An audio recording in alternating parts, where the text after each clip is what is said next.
வணக்கம். ஜேயின் குரல் வழியில் ஒரு கதை. திரு ராஜேஷ்குமார் எழுதிய உடைந்த நிலா. அத்தியாயம் 1. Music academy hall. ஜனத்திரள் நிரம்பி வழிய மேடையின் மைக்கின் முன்னால் நின்றிருந்த அமைச்சர் தோளில் போட்டிருந்த துண்டை சரிப்படுத்தியபடி பேசிக் கொண்டிருந்தார். உண்மையிலேயே நான் மனம் திறந்து பாராட்டுகிறேன். அரசு நிர்வாகத்தில் ஒரு அமைச்சராக இருக்கிற எனக்கு எவ்வளவோ பிரச்சனைகள். அந்த பிரச்சனைகளை எல்லாம் ஒரு 2 மணி நேரத்திற்கு என்னால் மறக்க முடிந்ததென்றால் அதற்கு காரணம் திருமதி கலாபாஸ்கரன் அவர்களின் அற்புதமான நாட்டியம்தான். அவர் மேடையிலே ஆடும்போது எனக்கு அவர் ஒரு பெண்ணாக தோன்றவில்லை, ஒரு மின்னல் கீற்று மாதிரி தோற்றம் காட்டினார். அவருடைய கால்களும் கைகளும் பரத மொழியை தப்பில்லாமல் பேசின. தமிழ்நாட்டுக்கு இப்படிப்பட்ட ஒரு அரிய பொக்கிஷம் கிடைத்ததற்காக கலைத்துறையில் இருக்கிற எல்லோருமே பெருமைப்பட்டுக் கொள்ளலாம். பரத கலைக்கு திருமதி கலாபாஸ்கரன் அவர்கள் செய்த சேவையை பாராட்டி மியூசிக் அகாடமியின் சார்பாக அவருக்கு கலைநிறை செல்வி என்ற பட்டத்தை வழங்குவதில் பெருமகிழ்ச்சி அடைகின்றேன். மியூசிக் அகாடமி ஹால் கைத்தட்டலால் நிரம்பி ஓய 1 நிமிடம் பிடித்தது. அமைச்சர் தொடர்ந்தார். திருமதி கலாபாஸ்கரன் அவர்களுக்கு ஒரு அன்பான வேண்டுகோள். அவர் இன்னமும் ஒரு நாட்டிய பள்ளியை தொடங்கவில்லை என்று கேள்விப்பட்டேன். அப்படி தொடங்காதது வருத்தத்திற்குரிய விஷயமாகும். அவர் உடனடியாய் ஒரு நாட்டிய பள்ளியை தொடங்கி பரதநாட்டிய கலையில் சிறந்து விளங்கும் பெண்களை உருவாக்க வேண்டும். பள்ளி தொடங்குவதற்கு இடம் தேவைப்பட்டால் இந்த அரசு உதவ காத்திருக்கிறது. மறுபடியும் கைத்தட்டல். கலைநிறை செல்வி பட்டத்தை பெற்றுக்கொள்ள திருமதி கலாபாஸ்கரன் அவர்களை மேடைக்கு வரும்படி அன்போடு கேட்டுக்கொள்கிறேன் என்றார். கலாபாஸ்கரன் பரதநாட்டிய உடையோடு மேடையின் வலது பக்க மூலையிலிருந்து வெளிப்பட்டாள். கத்திரிப்பூ நிற சேலை கட்டு அவளுடைய பொன்னிறத்தை எடுப்பாக்கி காட்டியது. முறையான நாட்டிய பயிற்சியின் காரணமாக உடம்பு ஒரு பெண்ணுக்கு வேண்டிய சாமுத்திரிகா லட்சணங்களோடு இருந்தது. வைர மூக்குத்தி மேடையின் விளக்கு வெளிச்சத்தில் ஸ்பெஷலாய் மின்னி காட்டியது. கலாபாஸ்கரன் சபையை பார்த்து வணக்கம் சொல்ல ஆரவாரம் கிளம்பியது. அமைச்சர் பொன்னாடையை போர்த்தி கேடயத்தை வழங்கிவிட்டு மைகை அவளுக்கு பக்கமாய் நகர்த்தி வைத்துவிட்டு உட்கார்ந்தார். கைத்தட்டல் மறுபடியும் கிளம்பி ஓய்ந்ததும் கலாபாஸ்கரன் தொண்டையை மெலிதாய் செருமிக் கொண்டு பேச ஆரம்பித்தாள். மேடையில் ஆடித்தான் எனக்கு பழக்கமே தவிர பேசி பழக்கம் கிடையாது. இந்த பரத கலைக்கு நான் எதையும் பெரிதாக செய்துவிடவில்லை. அப்படி ஏதாவது நான் செய்ததாய் நீங்கள் நினைத்தால் அந்த முழு பெருமைக்கும் காரணமானவர் என் கணவர்தான். என்னை பெண் பார்க்க வந்தவர்கள் எல்லாம் கல்யாணமான பிறகு ஆடுவதை நிறுத்திவிட வேண்டும் என்று நிபந்தனை விதித்த போது இவர் மட்டும் கல்யாணத்துக்கு பிறகும் நீ ஆடுவதாக இருந்தால்தான் உன் கழுத்தில் தாலி கட்டுவேன் என்று சொன்னார். சபையில் சந்தோஷ ஆரவாரம். இப்போது எனக்கு கிடைத்திருக்கிற இந்த பாராட்டும் விருதும் முன்வரிசையில் உட்கார்ந்திருக்கிற என் கணவருக்கு போய் சேர வேண்டியவை. நான் நாட்டிய பள்ளி ஒன்றை தொடங்க வேண்டும் என்று அமைச்சர் சொன்னார். எனக்கும் என் கணவருக்கும் அந்த எண்ணம் இருக்கிறது. விரைவில் அந்த எண்ணத்தை செயல்படுத்துவோம் என்று கூறினாள். கலாபாஸ்கரன் பேச்சை முடித்துக்கொண்டு அனைவருக்கும் வணக்கம் செலுத்திவிட்டு மேடையின் பின்பக்கத்தை நோக்கி போனாள். கைத்தட்டல் எழுந்து அடங்கியது. மேடையில் நன்றி உரை நிகழ்ந்து கொண்டிருக்க முன்வரிசையில் உட்கார்ந்திருந்த பாஸ்கரனும் எழுந்து மேடையின் பின்பக்கம் போனான். கலா கேமரா பிளாஷ்களுக்கு மத்தியில் சிரித்து கொண்டிருந்தாள். கணவனை பார்த்ததும் கையில் இருந்த பொன்னாடையை போர்த்தி கேடயத்தை திணித்தாள். என்ன கலா இதெல்லாம் உங்களுக்கு சேர வேண்டியதுங்க. ஆடினது நீ, ஆட வச்சது நீங்க தானே. சபா செக்ரட்டரி வேகமாக பக்கத்தில் வந்தார். விழா முடிய போகுது. விழா முடிஞ்சிட்டா கும்பல் உங்களை மொய்க்க வந்துடும், ஆட்டோகிராஃப் கேட்கும், உயிரை வாங்கிடும். கட்டிடத்துக்கு பின்னாடி கார் தயாரா இருக்கு. இப்பவே புறப்பட்டீங்கன்னா நிம்மதியா வீடு போய் சேர்ந்துடலாம். எப்படி வசதி?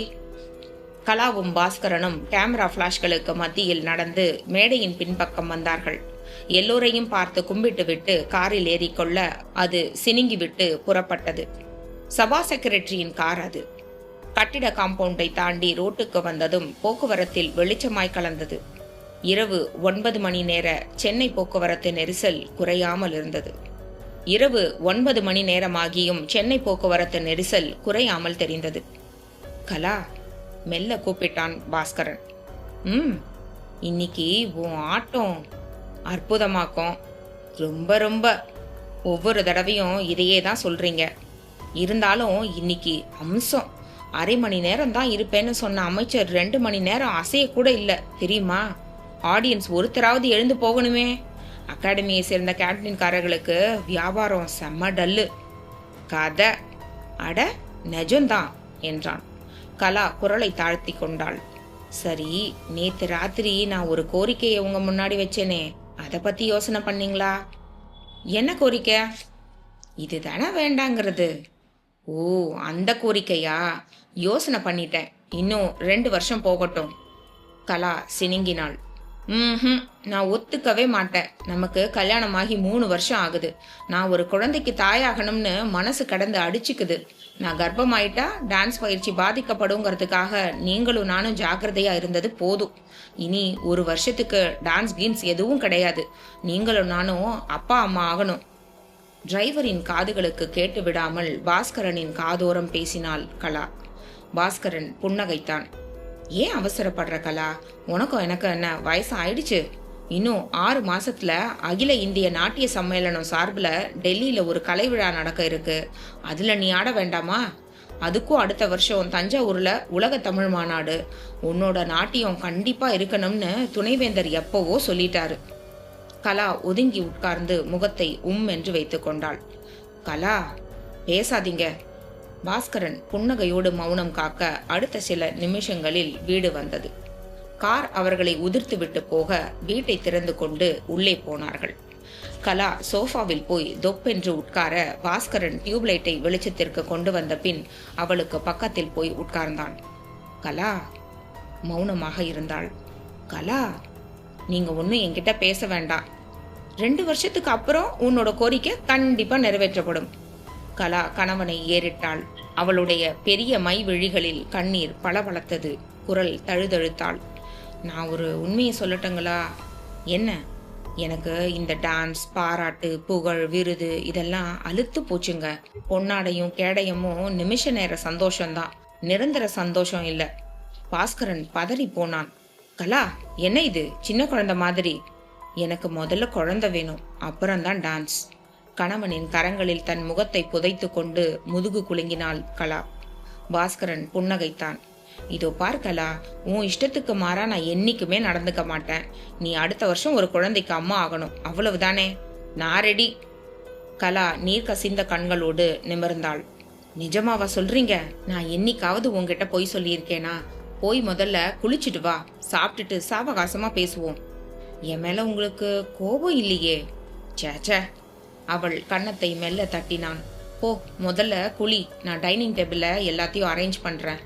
அவள் தன் உடம்பில் இருந்த பரதநாட்டிய உடையை உரிவதற்காக மாடியில் இருக்கும் அறைக்கு போக பாஸ்கரன் சமையலறையை ஒட்டியிருந்த டைனிங் ரூமுக்குள் நுழைந்தான்.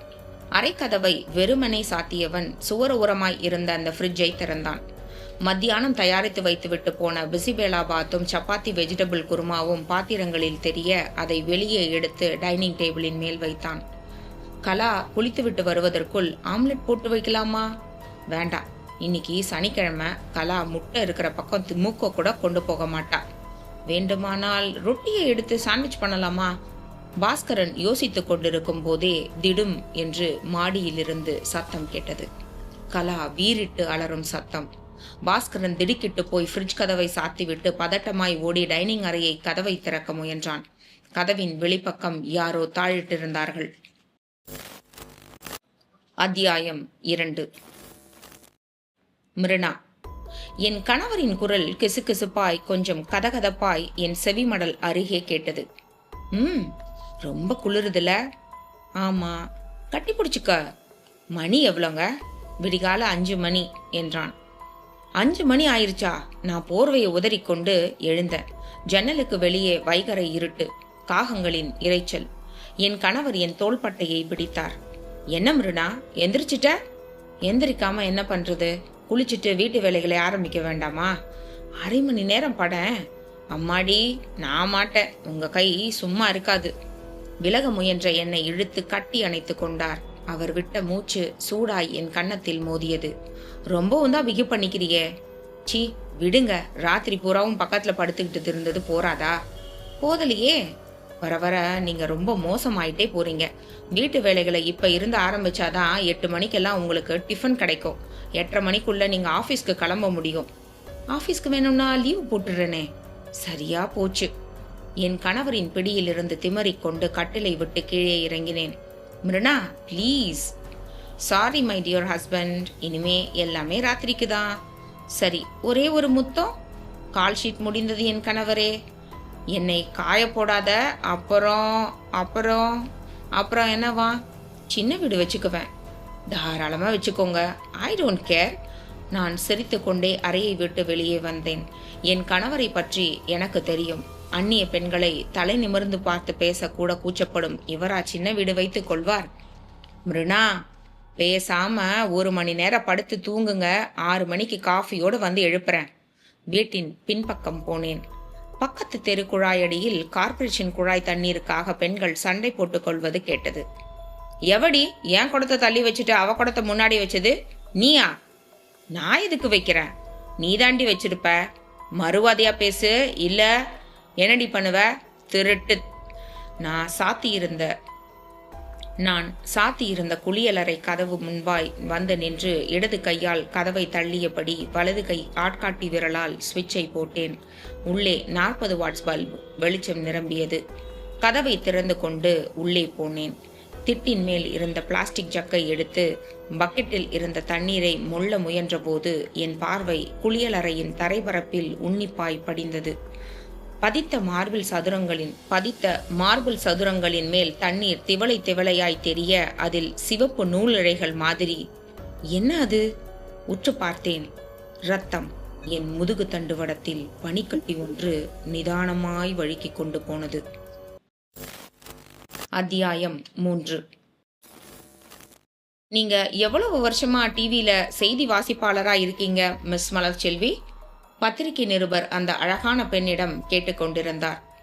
2 வருஷமா என்றாள் மலர்செல்வி. உங்களுக்கு இதுல எப்படி ஆர்வம் ஏற்பட்டது? உண்மையை சொல்ல போனா நான் மெட்ராஸுக்கு வந்ததே சினிமாவில் நடிக்கத்தான். பின்ன ஏன் சினிமாவில் நடிக்கல? வாய்ப்பு கிடைக்கலையா? வாய்ப்பு கிடைச்சது.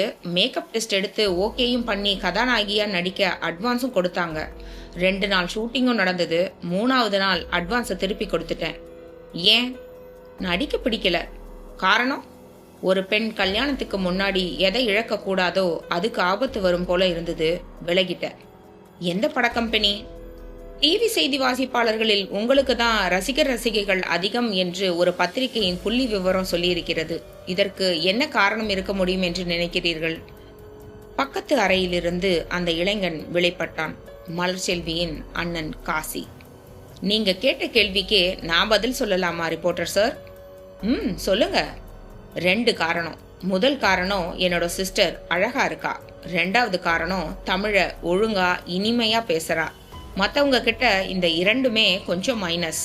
மலர்செல்வி நியூஸ் வாசிக்கலைன்னு தெரிஞ்சதும் எத்தனை பேர் டிவி ஆஃப் பண்ணிடுறாங்க தெரியுமா?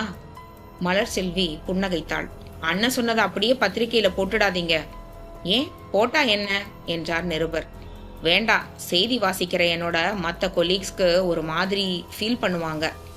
சரி, போடல. உங்க கல்யாணம் எப்போ? கூடிய சீக்கிரமே.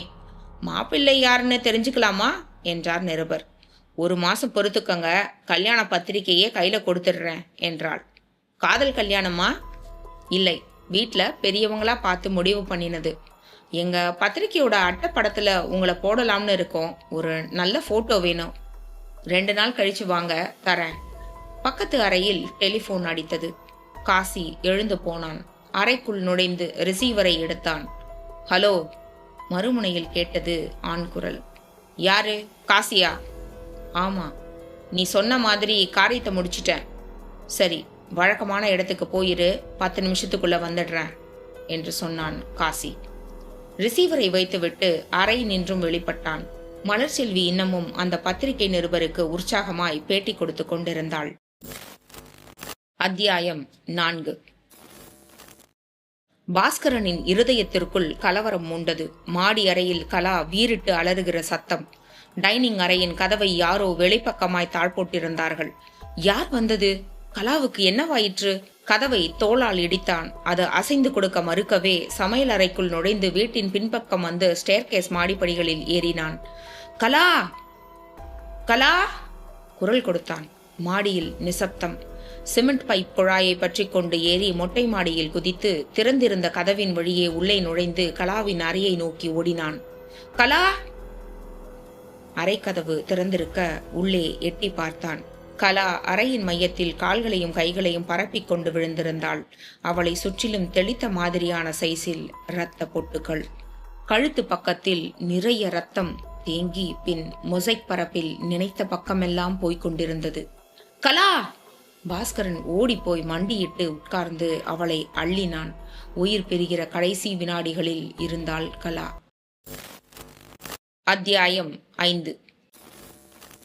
குளியல் அறையில் சலவைக்கல் பரப்பில் சிந்தி இருந்த தண்ணீர் திவளைகளில் இரத்த நூலிழைகள் தெரிவதை பயமாய் பார்த்தபடி எகிறுகிற இருதயத்தோடு மெல்ல பின்வாங்கினேன்.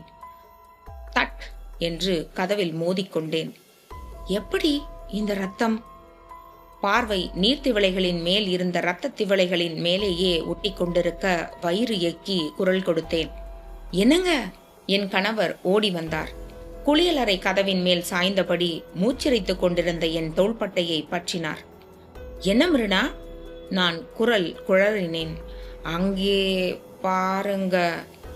எத? நீர்த்திவளைகளை காட்டினேன். அவர் பார்த்துவிட்டு விழிகளை விரித்தார். தண்ணியில என்ன சிவப்பு சிவப்பா? ரத்தங்க. ரத்தமா?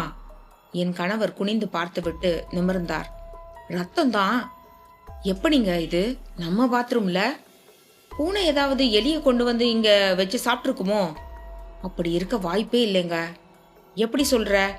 பாத்ரூம் கதவு வெளிப்பக்கமா லாக் பண்ணி இருந்தது. நான் வந்துதான் திறந்தேன். பூனை உள்ள போயிருந்தேன்னா கதவு கொஞ்சமாவது திறந்திருக்கணுமே. எவ்வளவு ரத்தம் பாத்தீங்களா?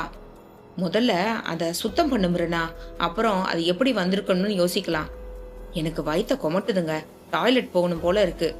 சரி நீ போ, நான் இதை கிளீன் பண்ணிடுறேன் சொன்ன என் கணவர் பக்கெட் தண்ணீரை இரத்த இழைகளோடு தெரிந்த நீர்த்திவளைகளின் மேல் பிளார்ச் என்று ஊற்றி பிரஷை எடுத்து வைத்து கொண்டு தேய்த்தார். சரி நீ போ டாய்லெட்டுக்கு, நான் இதை கிளீன் பண்ணிடுறேன் சொன்ன என் கணவர் பக்கெட் தண்ணீரை இரத்த இழைகளோடு தெரிந்த நீர்த்திவளைகளின் மேல் ஊற்றி அந்த பிரஷை எடுத்து வைத்து கொண்டு தேய்த்தார். நான் வயிற்று அவஸ்தையோடு பக்கத்தில் இருந்த டாய்லெட்டுக்குள் நுழைந்தேன். உடம்பு அதற்குள் வியர்த்து விட்டிருந்தது. எவ்வளவு ரத்தம், எப்படி வந்திருக்கும்? யோசித்து கொண்டே அந்த வெஸ்டர்ன் டைப் டாய்லெட் கிளாசெட்டை நெருங்கினேன். பார்வை சுவரில் பதிந்திருந்த கிளாசெட் வாட்டர் பாக்ஸுக்கு போக என் புருவங்கள் உயர்ந்தன. வாட்டர் பாக்ஸ் மூடியை யார் திறந்தது? கோணல் மாணலாய் இருந்த அதை சரி செய்வதற்காக பாக்ஸை நெருங்கி மூடியை திறந்தேன். உள்ளே நிரம்பியிருந்த தண்ணீரில் உலோக உடம்போடு அது தெரிந்தது. என்ன அது? கையை நுழைத்து எடுத்து பார்த்தேன். அரை அடி நீள கத்தி. அதன் பிடியில் ஒரு இரத்த இழை பிடிவாதமாய் ஒட்டியிருந்தது. அத்தியாயம் 6. அண்ணா! கத்திக்கொண்டே காசியின் அறைக்குள் நுழைந்தாள் மலர் செல்வி. முகத்தில் ஏகப்பட்ட கலோரி வெப்பத்தோடு கோபம். குப்புறப்படுத்து டெக்கில் ஒரு ஆங்கில படம் பார்த்து கொண்டிருந்த காசி மல்லாந்தான். என்ன பேப்பர்ல வந்திருக்கிற இந்த நியூஸ பாத்தியா? கையில் வைத்திருந்த பேப்பரை காசிக்கு பக்கத்தில் வீச அவன் எடுத்து பார்த்தான். முதல் பக்கத்தின் வலது பக்க மூலையிலேயே அந்த செய்தி பார்வைக்கு கிடைத்தது. டிவி செய்தி வாசிப்பாளர் மலர் செல்விக்கு அடுத்த மாதம் திருமணம். ஆணழகன் பிரதாப்பை மணக்கிறார். இது பற்றி கூறப்படுவதாவது, செய்தி வாசிப்பாளராய் தொலைக்காட்சி நிலையத்தில் பணிபுரியும் மலர் செல்விக்கு அடுத்த மாதம் திருமணம் நடக்க இருக்கிறது. மணமகன் பிரதாப் சென்னையை சேர்ந்தவர், தொழிலதிபர். சென்ற வருடம் மிஸ்டர் மெட்ராஸ் ஆணழகன் போட்டியில் வெற்றி பெற்றவர். காசி சிரித்தான். எதுக்காக இந்த கோபம்? நியூஸ் பத்திரிகைக்காரங்களுக்கு எப்படி போச்சு அதை சொல்லு முதல்ல. நான் தான் கொடுத்தேன் என்றான் காசி. எதுக்காக கொடுத்த? ஏன் கொடுத்தா என்ன? கல்யாணம் நல்ல காரியம் தானே. இந்த ஓவர் பப்ளிசிட்டி எல்லாம் மாப்பிள்ளை வீட்டுக்காரங்களுக்கு பிடிக்கல. உனக்கு எப்படி தெரியும்? டிவி ஸ்டேஷன்ல நான் இருக்கும்போது மாப்பிள்ளையே எனக்கு ஃபோன் பண்ணி சொன்னாரு. அதுக்கப்புறம் தான் நானே பேப்பரை பார்த்தேன். மாப்பிள்ளை வீட்டுக்காரங்க லைக் பண்ணுவாங்கன்னு நினைச்சு நியூஸ் கொடுத்துட்டேன். எதை செய்யறதா இருந்தாலும் என்னை கேட்டுட்டு பண்ணு, உன் இஷ்டத்துக்கு பண்ணிட்டு இருக்காதண்ணா. சரி சரி சரி, கார் சாவியை கொடு. எதுக்கு? ஸ்பென்சர்ல கொஞ்சம் ஷாப்பிங் பண்ணணும். பெட்ரோல் போட்டுக்கோ. ஷர்ட் பாக்கெட்டில் இருந்த கார் சாவியை காசி எடுத்து நீட்ட மலர் செல்வி வாங்கி கொண்டு போனாள். சிறிது நேரத்தில் கார் புறப்பட்டு போகும் சத்தம் மெலிதாய் கேட்க காசி வாசல் கதவை சாத்தி தாழிடுவதற்காக எழுந்து வெளியே வந்தான். டெலிபோன் உள்ளே அடித்தது. கதவை சாத்தி தாழிட்டு விட்டு ரிசீவரை எடுத்தான். ஹலோ ஹலோ, காசியா? ஆமா, காரியத்தை முடிக்க சொன்ன, கச்சிதமா முடிச்சிட்டேன். பேசின கூலி வரலையே, வந்து வாங்கிக்க. எங்க? வீட்டுக்கே வா. உன் சிஸ்டர் வெளியே போயிருக்கா, ஷாப்பிங் முடிச்சிட்டு வர 2 மணி நேரம் ஆயிடும். அதுக்குள்ள நீ வந்து பணத்தை வாங்கிட்டு போயிடு. இப்பவே புறப்பட்டு வந்துடுறேன். சரி வா. ரிசீவரை வைத்த வினாடி வாசலில் காலிங் பெல் வீறிட்டது. யாரா இருக்கும்? வேக வேகமாய் கதவை நோக்கி போனான் காசி. அத்தியாயம் 7. கலாவின் கழுத்து அறுபட்டு இரத்தமயமாய் தெரிய கண்களில் ஒட்டி கொண்டிருந்த மிச்ச உயிரோடு கணவனை பார்த்தாள். வாய் பிளந்து பிளந்து மூடியது. பாஸ்கரன் துடித்து போய் அவளை அள்ளி கொண்டான். கலா! கலாவின் இடது கை மெல்ல உயர்ந்தது. கலா, சொல்லு, யார் வந்தாங்க இங்க? பாஸ்கரன் கதறிக்கொண்டிருக்கும் போது கலாவின் உயர்ந்த கை கொஞ்சம் கொஞ்சமாய் தாழ்ந்தது. பின் அடங்கியது. நிலைத்த விழிகள், திறந்த வாய், தொய்ந்த உடல். இந்த 3 அறிகுறிகளும் கலா உயிரோடு இல்லை என்பதை சொல்லிவிட பாஸ்கரன் அதிர்ச்சி கலந்த வேகத்தோடு எழுந்து வீட்டின் பின்பக்கம் ஓடிப்போய் பார்த்தான். பார்வைக்கு யாரும் தட்டுப்படவில்லை. பக்கத்து வீட்டில் குடியிருக்கும் ஆடிட்டர் வேணுகோபாலன் சிட் அவுட்டுக்கு வந்து நின்றபடி குரல் கொடுத்தார். மிஸ்டர் பாஸ்கரன், உங்க வீட்டுல என்ன சத்தம்? யாரோ கத்தின மாதிரி இருந்ததே. கலாவை கத்தியால குத்திட்டு யாரோ ஓடிட்டாங்க சார். பாஸ்கரன் அழுகை வெடிக்கிற குரலில் சொல்ல ஆடிட்டர் அதிர்ந்தார். என்னது சார்? போலீஸ்க்கு ஃபோன் பண்ணி தகவல் சொல்லுங்க. நான் தெருக்கோடி வரைக்கும் போய் யாராவது தட்டுப்படுறாங்களான்னு பாக்குறேன். குத்தினவங்க யாரா இருந்தாலும் ரொம்ப தூரத்துக்கு போயிருக்க முடியாது சொன்ன பாஸ்கரன் பின்பக்க கதவை திறந்து கொண்டு ஓட்டமும் நடையுமாய் இருட்டில் வெளியேறினான். தெரு நிசப்தமாய் இருந்தது. பாஸ்கரன் ஓடினான். இருதயத்திற்குள் திகில் தீப்பற்றி கொண்டு எரிந்தது. வந்தது யார்? கலா உயிரோடு இருப்பதில் யாருக்கு என்ன கஷ்டம்? கழுத்து அறுபட்ட கலாவின் முகம் நினைவுக்கு வர கண்கள் உடைப்பெடுத்துக் கொண்டன. இனி கலா இல்லை. சற்று முன்பு வரை சிரித்து பேசிய கலா இந்த நிமிஷம் உயிரோடு இல்லை. அவளுடைய உயிர் மேல் யாருக்கு ஆசை வந்தது? யோசித்துக் கொண்டே தெருக்கோடிக்கு ஓடி வந்து எரியாத விளக்கு கம்பத்துக்கு கீழே வந்து நின்றான். ரோட்டின் சந்திப்பு அது. 2 பக்கமும் திரும்பி பார்த்த வினாடி தன் தோளை யாரோ தொடும் உணர்ச்சியில் திடுக்கிட்டு திரும்பினான் பாஸ்கரன். அத்தியாயம் 8. என் உடம்புக்குள் ஒரு நடுக்கம் பரவிக்கொள்ள கையில் வைத்திருந்த கத்தியோடு டாய்லெட்டை விட்டு வெளியே வந்து குரல் கொடுத்தேன். என்னங்க? என் குரல் கேட்டதும் பிரஷும் கையுமாய் குளியல் அறையிலிருந்து என் கணவர் எட்டி பார்த்தார். பார்த்தவரின் முகம் ஒரு அதிர்ச்சிக்கு போயிற்று. மிருனா, கையில என்ன கத்தி? நான் வியர்த்து வழிந்து கொண்டு சொன்னேன். நம்ம டாய்லெட் கிளாசெட் வாட்டர் பாக்ஸுக்குள்ள இருந்துச்சு. என் கணவர் வேக வேகமாய் பக்கத்தில் வந்து என் கையில் வைத்திருந்த கத்தியை வாங்கி பார்த்தார். கத்தியின் கைப்பிடியில் ஒட்டியிருந்த இரத்த இழையை பார்த்ததும் திகிலானார். குளியல் அறைக்குள்ள ரத்தம், டாய்லெட்குள்ள கிளாசெட் பாக்ஸுக்குள்ள கத்தி, இதெல்லாம் யார் வேலை? நான் நடுக்கமான குரலில் என் கணவரை ஏறிட்டேன்.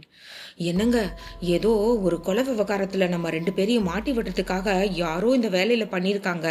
நாம இந்த விஷயத்துல லேட் பண்ணாம உடனடியா போலீஸ் ஸ்டேஷனுக்கு போய் நடந்த விஷயத்த சொல்லிடலாம். என் கணவர் திகைத்தார். என்ன, போலீஸ்க்கு போறதா? ஆமா, போயிடலாங்க. உனக்கு என்ன பைத்தியமா பிடிச்சிருக்கு? வலிய போய் போலீஸ் தொல்லையை வாங்கிக்கிற. போலீஸ்ல போய் சொல்லாம இருந்தாதான் தொல்லை.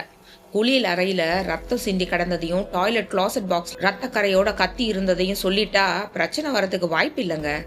மிருனா, போலீஸை பத்தி உனக்கு தெரியாது. நடந்த உண்மைகளை சொன்னா கூட அவங்க நம்ப மாட்டாங்க.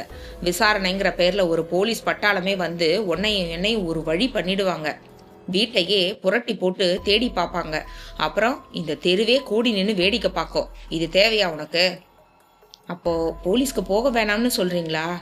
ஆமா. நாளைக்கு ஏதாவது பிரச்சனை வந்துட்டா? ஒரு பிரச்சனையும் வராது. இந்த கத்தியை என்ன பண்றது? நம்ம வீட்டுக்கு பின்பக்கம் தான் பெரிய சாக்கடை ஓடுது. அதுல தூக்கி எரிஞ்சிட்டு நிம்மதியா இருக்க வேண்டியதுதான். இந்தா, நீயே போய் எரிஞ்சிட்டு வந்துடு. எனக்கு பயமா இருக்குங்க. ஒரு பயமும் வேண்டாம். இருட்டா இருக்கும் போதே வீசிட்டு வந்துடு. நான் கத்தியை வாங்கி கொண்டேன். புறக்கடை கதவு திறந்து வெளியே எட்டி பார்த்தேன். புறக்கடை கதவை திறந்து வெளியே எட்டி பார்த்தேன். வைகரை இருட்டு. போ என்றார். என் கணவரின் குரல் முதுகுக்கு பின்னால் இருந்து என்னை விரட்டியது. நான் வீட்டை விட்டு வெளியே வந்தேன். தூரத்து குழாயடியில் பெண்கள் சண்டை போட்டுக்கொண்டு நிழல் உருவங்களாய் தெரிந்தார்கள். குறுகலான தெரு அது. பக்கத்திலேயே பெரிய சாக்கடை, கால்வாய் போல. தண்ணீர் ஓடிக்கொண்டு காலை காற்றில் கெட்ட வாடையோடு மணத்தது. சுற்றுமுற்றும் பார்த்துவிட்டு கையில் வைத்திருந்த கத்தியை வீசி எறிந்தேன். அது சாக்கடை தண்ணீரில் போய் விழுந்து ஷலக் என்று சத்தத்தோடு மூழ்கி போனது. ஒரு பெரும் மூச்சை விட்டுக்கொண்டு திரும்பினேன். அதிர்ந்தேன். இடுப்பில் குடத்தோடு என் தெரு பெண் பார்வதி நின்றிருந்தாள். கேட்டாள், மிருணா, காலங்காத்தால இவ்வளவு ஸ்ரத்தையா சாக்கடையில எதை வீசி எறிகிற? அத்தியாயம் 9. காலிங் பெல் மறுபடியும் வீறிட்டு அடங்கியது. காசி வேக வேகமாய் கதவை நோக்கி போனான். யாரா இருக்கும்? ஷாப்பிங் போன மலர்செல்வி வேண்டான்ற எண்ணத்தோடு திரும்பி வந்து விட்டாலோ? கதவை போய் திறந்தான். வெளியே அந்த நடுத்தர வயது நபர் நின்றிருந்தார். மெலிந்த உடல்வாகு, வெள்ளை பேண்ட் ஷர்ட்டை, கழுத்தில் டை. கேட்டார், மிஸ் மலர்செல்வியோட வீடு இதுதான். நீங்க யாரு? என் பேர் குஞ்சிதபாதம். பேஸ்லைன் ஏர் கண்டிஷனர் கம்பெனியிலிருந்து வரேன். ஏர் கண்டிஷனர் சரியா ஒர்க் பண்ணலைன்னு இங்கிருந்து ஃபோன் பண்ணியிருந்தாங்களாம். ஆமா, நான் தான் ஃபோன் பண்ணியிருந்தேன். என்னன்னு பார்த்துடலாமா என்றார் குஞ்சிதபாதம். இப்ப வேண்டாம். ஏன் சார்? நான் வெளியே கிளம்பிட்டு இருக்கேன். வீட்டில் வேற யாரும் இருக்காங்களா? இல்லை. பின்ன எப்போ வரட்டும் சார்? நாளைக்கு காலையில் 8 மணிக்கெல்லாம் வந்துடுங்க. டைம் எடுத்து பார்த்துடலாம். ஏர் கண்டிஷனர் எந்த ரூமில் இருக்குது சார்? மாடியில். ஒரே ஒரு ரூமில் மட்டும்தானா? ஆமாம். நாளைக்கு காலையில் 8 மணிக்கெல்லாம் வந்துடுறேன் சார். இன்னைக்கு சர்வீஸ் பார்க்க வேண்டாம்னு நீங்கள் சொல்லிட்டதா இந்த புக்கில் எழுதி ஒரு கையெழுத்தை போட்டு கொடுத்துருங்க சார். இல்லைன்னா கம்பெனியில் இது பற்றி கேட்பாங்க என்றார் குஞ்சிதபாதம். காசி குஞ்சிதபாதத்தின் கையில் இருந்த சர்வீஸ் புத்தகத்தை வாங்கி எழுதி கொடுக்க அவர் வாங்கி கொண்டு புறப்பட்டார். அவர் புறப்பட்டு போன ஒரு நிமிஷத்திற்குள் அந்த பைக் உள்ளே வந்து போர்ட்டிகோவில் நின்றது.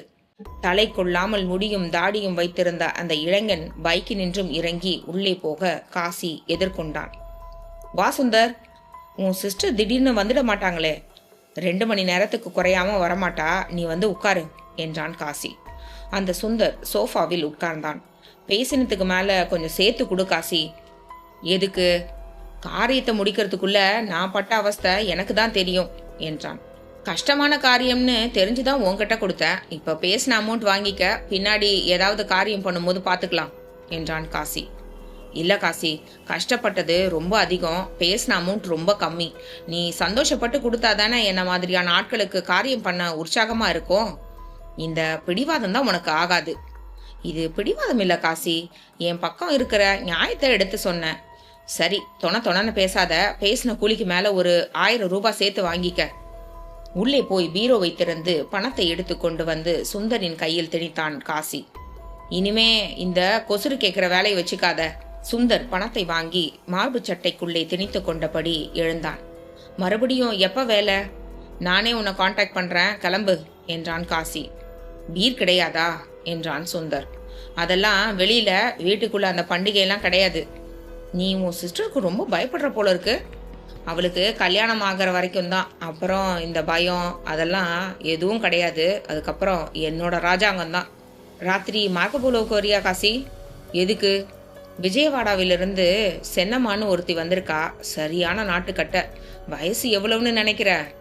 எவ்வளவு? ஜஸ்ட் 19 தான். 10 மணிக்கு மேல வரேன், வா, காத்துட்டு இருக்கேன் என்றான் சுந்தர். சுந்தர் வாசல் கதவை நோக்கி போய் அவன் தாழ்பால் மேல் கையை வைத்து தள்ளினான். கதவை இழுக்க வெளியே வாசற்படியில் மலர்செல்வி உட்கார்ந்திருந்தாள். அத்தியாயம் 10. தன் தோளை யாரோ தொடும் உணர்ச்சியில் திடுக்கிட்டு போய் திரும்பிய பாஸ்கரன் பார்வையில் அந்த கான்ஸ்டபிள் பட்டார்.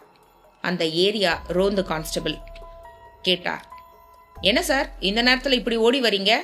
பாஸ்கரனின் உடம்பு பதறிக்கொண்டிருந்தது. கான்ஸ்டபிள், இந்த பக்கமா யாராவது ஓடி போனதை பாத்தீங்களா? இல்லையே. ஏன், என்ன விஷயம் என்று கேட்டார் கான்ஸ்டபிள். என் ஒய்ஃபை யாரோ குத்தி கொலை பண்ணிட்டாங்க. சம்பவம் நடந்து இன்னும் 5 நிமிஷம் கூட ஆகல. கான்ஸ்டபிள் அதிர்வது இருட்டிலும் தெரிந்தது. என்னது, கொலையா? கொலையாளியை நீங்க பாத்தீங்களா? பார்க்கல, ஆனா உயிர் பிரியிற நேரத்துல என் மனைவி வீட்டு பின்பக்கம் கையை காட்டினா. இப்படி ஓடி வந்திருந்தா என் பார்வையில பட்டு இருக்கணுமே. நான் இந்த கார்னர்ல தானே நின்றுட்டு இருந்தேன். ஓடி இருந்தா அந்த பக்கமா தான் ஓடி இருக்கணும். வாங்க போய் பார்க்கலாம். ஆட்டோ ஸ்டாண்ட் வேற அந்த பக்கமா இருக்கு. கொலையாளி ஆட்டோவில் கூட ஏறி தப்பிச்சிருக்கலாம் என்றார் கான்ஸ்டபிள்.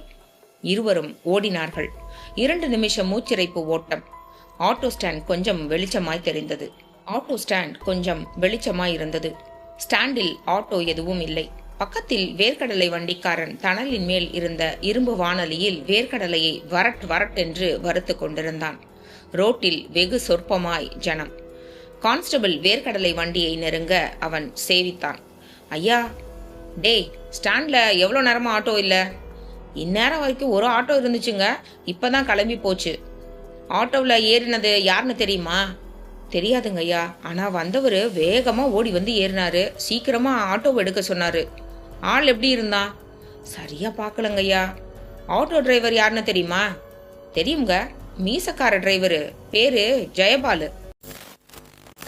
அத்தியாயம் 11. அட, என்னத்து வீசி எறிஞ்சேன்னு கேட்குறேன், நீ பாட்டுக்கு எதையோ பார்த்து மிரண்ட மாதிரி நிற்கிறியே என்றாள். பார்வதி மறுபடியும் கேட்டதுதான் அதிர்ச்சியிலிருந்து உணர்வுக்கு வந்தேன். அது வந்து எலி. எலியா?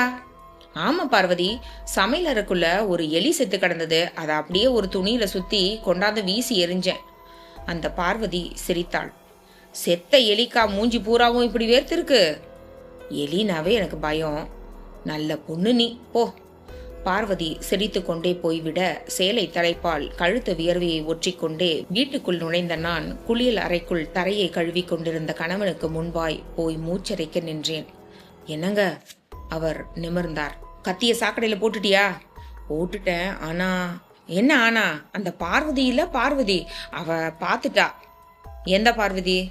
மில்லுக்கு போறானே கோவிந்தராஜு, அவன் பொண்டாட்டி. பார்த்துட்டு என்ன சொன்னா? இவ்வளவு காலங்காத்தால வந்து ஸ்ரத்தையா சாக்கடைக்குள்ள எதை வீசிட்டு இருக்கேன்னு கேட்டா. நீ என்ன சொன்ன? சமையல் அறையில ஒரு எலி செத்து கடந்தது, அதை துணியில சுத்தி கொண்டாந்து வீசினேன்னு சொன்னேன். நம்பிட்டாளா? நம்பிட்டா.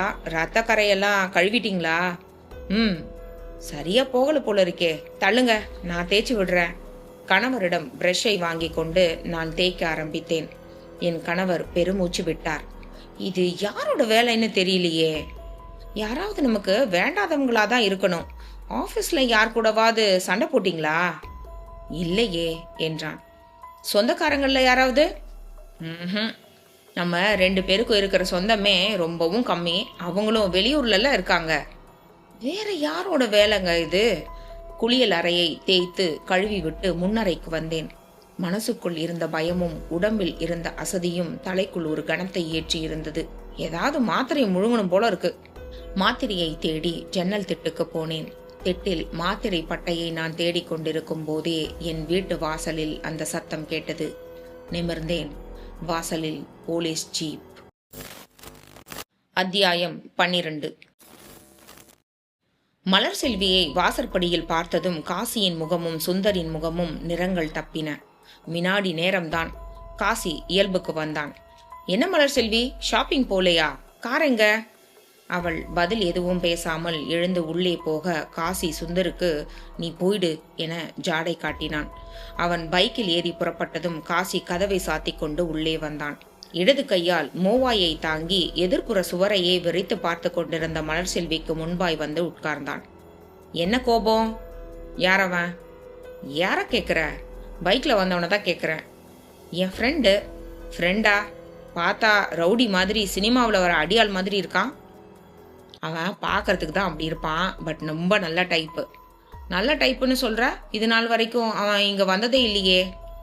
அவன் வெளியூர் போயிருந்தான். சரி, இப்போ எதுக்காக வந்தான்? சும்மா பார்த்துட்டு போக வந்திருக்கான். அவ்வளோதானா? அவ்வளோதான். சும்மா பார்த்துட்டு போக வந்தவனுக்கு எதுக்காக அவ்வளோ பணம் கொடுத்த? காசி திடுக்கிட்டான். மலர் செல்வி அவனை ஏறிட்டாள். எனக்கு எப்படி தெரிஞ்சதுன்னு பாக்குறியா? சாவி துவாரத்துல கண்ணை வச்சேன். நீ பணம் கொடுக்க அவன் வாங்கிக்கிட்டு இருந்தது தெரிஞ்சுது.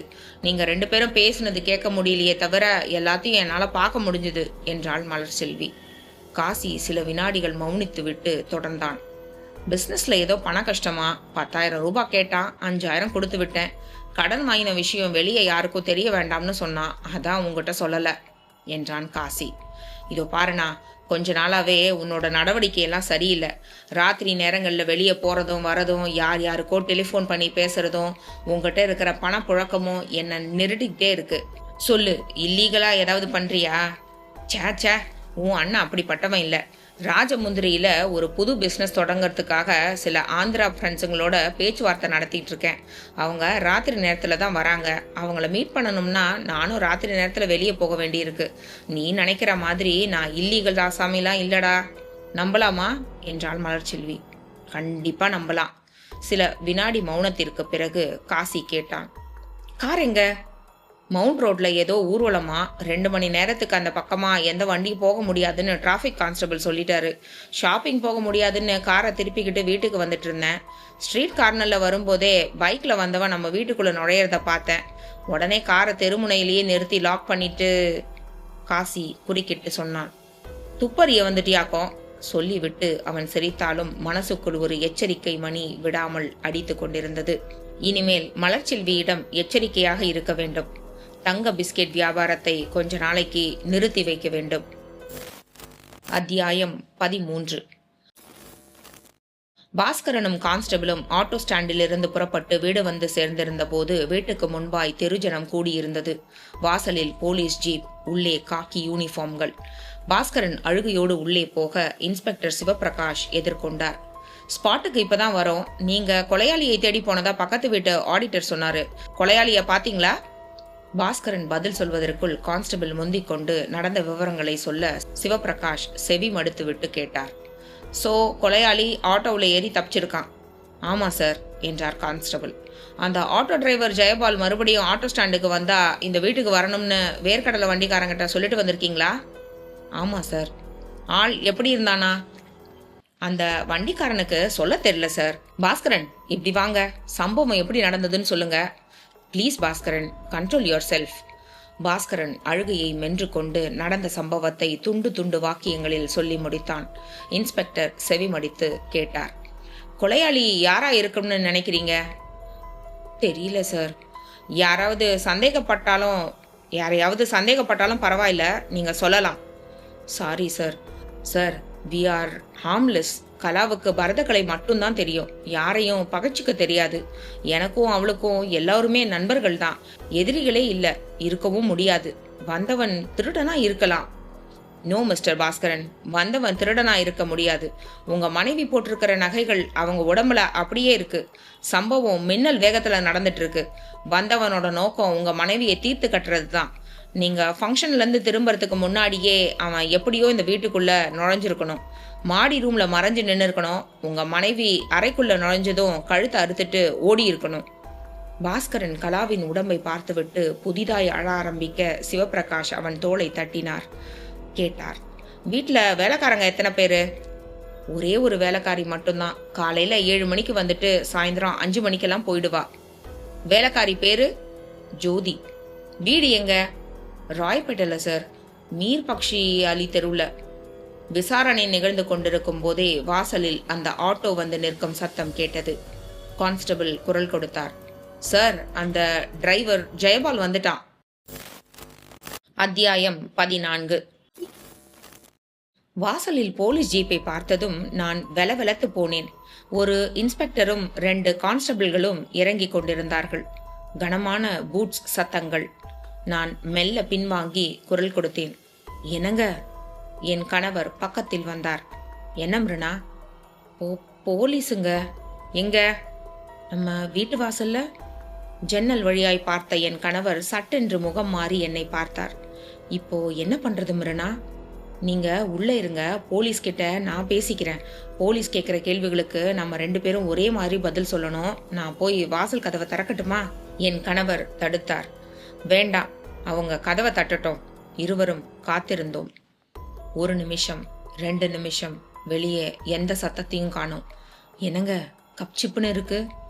அதானே, ஜன்னல் வழியா எட்டி பாரு. நான் எட்டி பார்த்தேன். போலீஸ் ஜீப் மட்டும் நின்றிருந்தது. இன்ஸ்பெக்டரையும் கான்ஸ்டபிள்களையும் காணும். அவங்கள காணுங்க. வெளியே போய் பாரு. வாசல் கதவை திறந்து கொண்டு வெளியே போனேன். வைகரை இருட்டில் காலனியின் சில வீடுகள் வெளிச்சமாய் தெரிய 4வது வீட்டில் இருக்கும் பெரியசாமியிடம் போலீஸ் இன்ஸ்பெக்டர் விசாரித்துக் கொண்டிருந்தார். டேய், மரியாதையா சொல்லிடு, உன் மகன் எங்க? எனக்கு தெரியாதுங்க. எங்கேயோ வெளியூர் போறதா 2 நாளைக்கு முன்னாடி சொல்லிட்டு போனா, இன்னும் வரலங்க. பெரிய கலெக்டர் டூர் போயிருக்காரா? பிக் பாக்கெட்ட மகனா பெத்துட்டு உனக்கு இவ்வளவு தெனாவட்டா? பெரியசாமி பெரியசாமி பூட்ஸ் காலால் உதை வாங்கி அம்மா என்று சாய ஒரு கான்ஸ்டபிள் தூக்கி நிறுத்தினார். உன் மகன் கஜா நேத்து ராத்திரி 10 மணிக்குள்ள 7-8 பர்ஸை பிட் பாக்கெட் பண்ணியிருக்கான். 2 பொம்பளைங்களோட தாலி செயினை வேற அறுத்திருக்கான்.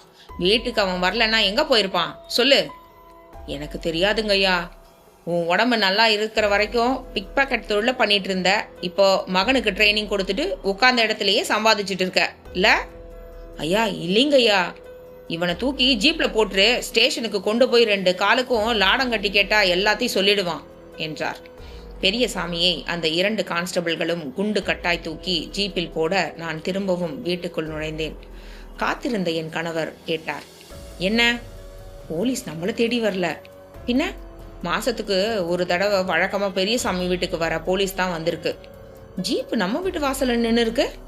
அந்த பக்கமா ரோடு போடுறதுக்காக கல்லு கொட்டி வச்சிருக்காங்க. அதான் போலீஸ் ஜீப்பை நம்ம வீட்டு வாசல்ல நிறுத்திருக்காங்கங்க. ஒரு நிமிஷத்துக்குள்ள கதி கலங்கி போயிட்டோம். எதுக்கும் நம்ம எச்சரிக்கையா இருக்கிறது நல்லது. ஏன்னா எந்த நிமிஷமும் போலீஸ் நம்மளை தேடிக்கிட்டு வரலாம். அப்படி வரும்போது சாமர்த்தியமா பதில் சொல்லணும். நான் பயமாய் தலையசைத்தேன். அத்தியாயம் 15. என்னடா ஜேஸ் குட்டீஸ்னு என்னமோ பேச ஆரம்பிக்கிறேன்னு தானே பார்க்குறீங்க? எஸ், ஜேஸ் ஆடியோ புக்கில் புதுசாக குட்டீஸ்களுக்கு ஒரு சேனல் ஒன்று க்ரியேட் பண்ணுறோம், ஜேஸ் குட்டீஸ்னு. ஸோ ரொம்ப இன்ட்ரெஸ்டிங்கான நிறைய வீடியோஸை நீங்கள் பார்க்கலாம். ஜேஸ் ஆடியோ புக்குக்கு நீங்கள் பெரிய சப்போர்ட் பண்ணியிருக்கீங்க. அதே மாதிரி ஜேஸ் குட்டீஸ்க்கும் உங்களோட சப்போர்ட் எதிர்பார்க்குறேன். இப்போது கதைக்குள்ளே போவோம். காலை 8 மணி. காலிங் பெல் அலறும் சத்தம் கேட்டு எரிச்சலாய் கண்களை திறந்தான் காசி. காலிங் பெல்லை யார் இப்படி அடிப்பது? எழுந்து உட்கார்ந்து கொட்டாவி விட்டவன் வேக வேகமாய் வாசல் கதவை நோக்கி போனான். மலர்செல்வி அவளுடைய அறையில் இல்லை என்பது தெரிந்தது. மலர்செல்வி என்ன செய்கிறாள்? குளியல் அறைக்குள் இருக்காளோ? அவள் குளிக்கிற நேரம்தான் யோசித்து கொண்டே போய் கதவை திறந்தான். வெளியே நேற்று சாயந்திரம் வந்த குஞ்சித பாதம் சிரித்தார். Good morning. ஏர் கண்டிஷனர் சரி பார்த்துடலாமா சார்? வாங்க. மெல்ல முனகி எரிச்சலாய் வழிவிட்டான் காசி. குஞ்சித பாதம் சிரித்தார். சாரி, நல்லா தூங்கிட்டு இருந்தீங்க போல இருக்கு. நீங்க 8 மணிக்கு வர சொன்னதுனால தான் வந்தேன்.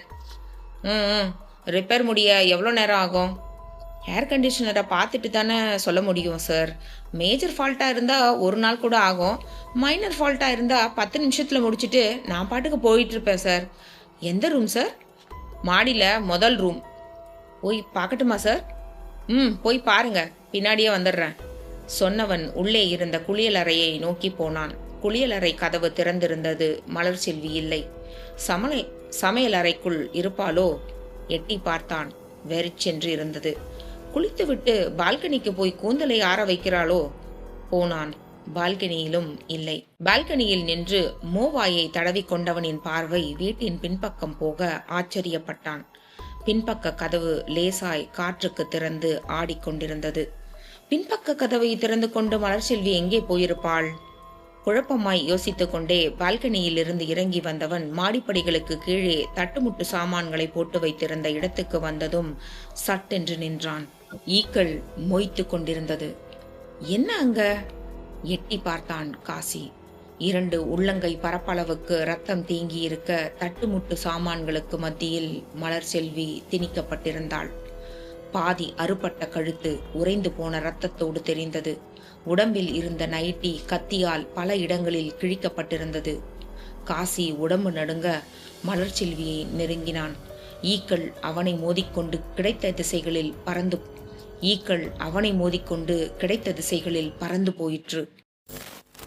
அத்தியாயம் 16. ஆட்டோ டிரைவர் ஜெயபால் பெரிய மீசை வைத்துக்கொண்டு காக்கி சட்டைக்குள் தொப்பை குலுங்க உள்ளே வந்தான்.